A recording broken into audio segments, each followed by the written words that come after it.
So guys, not really much new in this video, but we're just gonna kind of go over it, what we're doing to this El Camino. Just trying to get it running, reliable, fix a bunch of things on it. It's not real exciting, but you know, some of you guys may like it. Some of you guys may have issues where somebody, you know, a previous owner hacked up some stuff and maybe it'll help you. So we're just gonna put this out there. Haven't really been doing much work on camera for the channel, but we have been posting on the Facebook page, which I will remind you guys that we do have a Facebook group. It is Dirt Floor Fab Garage Talk on Facebook.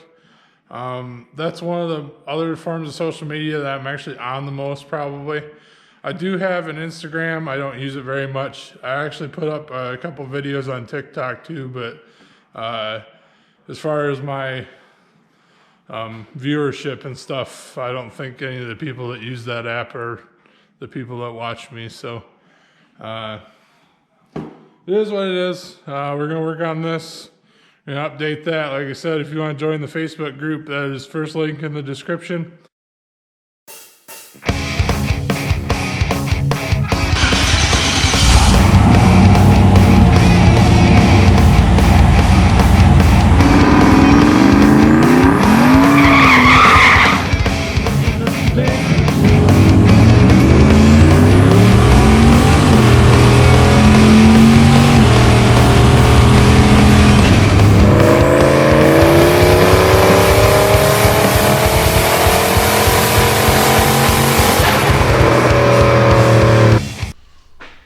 So guys, here with my dad's car today.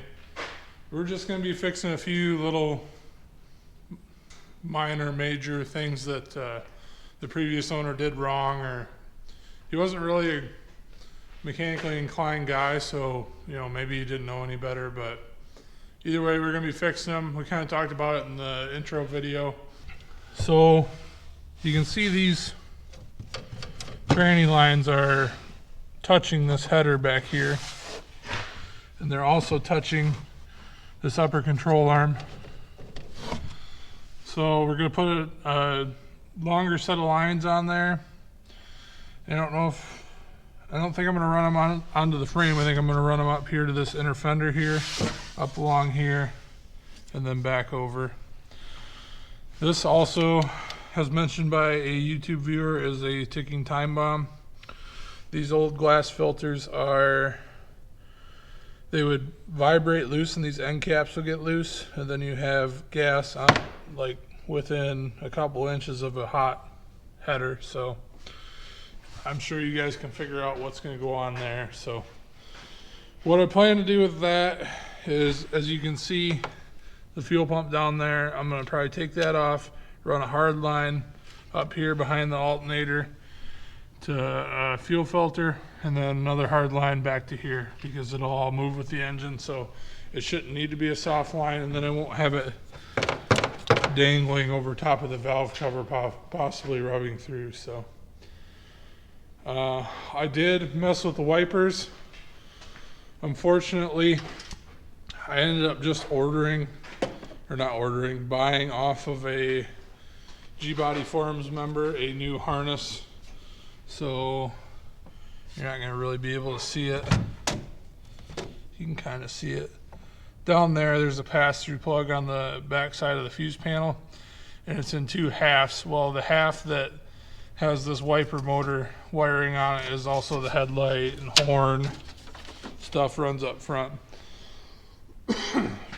So I did try to wire this up, color coding it, but I'm missing the plug for the main power at the motor at the bottom, and I can't find a diagram for it, so I bought a harness off of a guy. I'm going to throw that in. Hopefully that makes the wipers work. As you can see, we've already put all the linkage and stuff back on off of the Cutlass parts car. New wipers.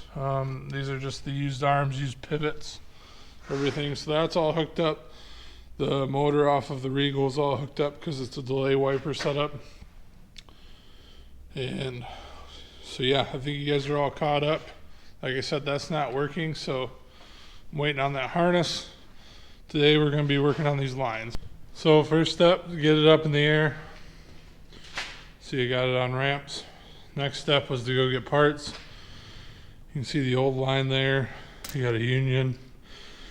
I never have any luck flaring my own lines, so these are a 60-inch section of 5/16, which is the pre-made easy bend stuff from Napa.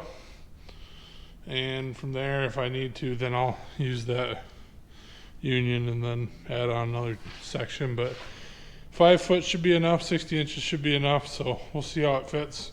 I'm gonna pull the old lines out. I don't think I need to film that, but we'll either film it while I'm bending the new ones or just show you guys what it looks like when it's done. We're back working on my dad's car. I think I told you guys the last video of this that it had a lot of small problems that we were wanting to fix. There was a few more that we found along the way. A couple of them we're going to put off until we do the engine swap. A few of them are already fixed, and a few of them I'm currently working on. So I'll kind of go over what we got going, talk a little bit about it. Some of it probably isn't professional grade fixing, but it was better than it was. So we'll start with the first thing that I actually already have done and just show you what it looks like. So originally the trans cooler lines ran directly over top of this upper control arm, hit the headers, and then made their way up to the ports on the radiator. So we fixed that. I still want to put a section of rubber hose here so the engine can flex and get in and out of the way and not crack a line. This stuff's all probably going to be taken out at the end of the year anyways, because we're going to eventually swap to an LS and probably a 4L80.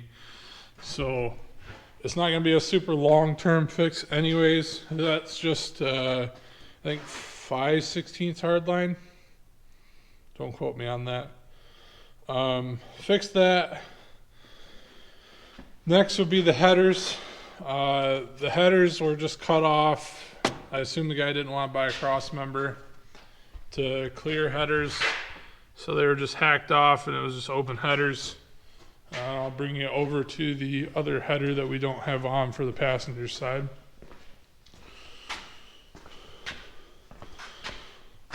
So as you can see, this is just a junk set of small block headers that are probably past their time. Pretty crusty, rusty, possibly leak, but we welded a set of male female V-bands on, and then we're going to build an exhaust from there. So he's just got this straight section of 3-inch small little shorty mufflers and a couple turnouts. And then the other parts of the V-bands are right there. So we're going to throw that on. I think he's got hangers. I haven't really been having my dad come over because of the whole virus ordeal. So there's that. We've been working on that. Had to pull the starter off to get this header off. Had to pull the oil filter off to get the other header off. Pretty sure I mentioned that the wiring for this car was pretty hacked. So they still had the AC wiring.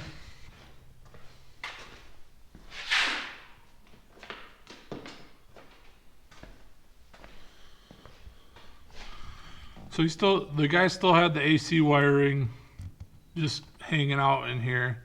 This one was cut, which this was one that I assume feeds the fuse panel, half the fuse panel or whatever. So this one was cut. As you can see, it's been cut for a while and it's been touching on the header the whole time, which if it's not hooked up to the starter, it don't have power anyways. But the other one was that he cut both of these wires, which one of them goes back to the fuse panel, and the other one was supposed to go to the AC compressor for main power, I think. All as I know is that it was AC. But he just had it cut off up here somewhere, laying on the engine inside the harness with no cap over the end. So we got these. We took and threw them out. Missed the one. Got some new fusible links. These are actually fusible links, so they're burn out at 16 or 14 gauge, whatever they are. And then we cleaned up the harness, trigger wire for the starter, and then this is the signal for the alternator to charge. And then we got, this is your distributor. So I gotta put that back in a loom. Gotta rehook the starter up and kind of fumble that around, throw the header in, and then bolt the starter back up. Hopefully have everything clear and not touch the headers, and that'll be done. So we're going back together. As you can see, I got new loom on this. I still don't have it zip tied, but I've got a little P-clamp here. They didn't have that before, so it was just kind of dangling up on the starter, or on the header here. And as you can see, I've got some DEI heat wrap. I had a new package of this. I don't know where it went. Actually, now that I think about it, I do think I do know where it went. I think it went on my dad's Corvette. But anyways, I stole this off of my car, off of a fuel line, because you know my car's apart, so I can finish this. So this is used stuff. Looks like tin foil now that's been crushed and wrinkled so much, but so that's down there. I've got my harness clamped. As you can see here, original clamp, non-original P-clamp.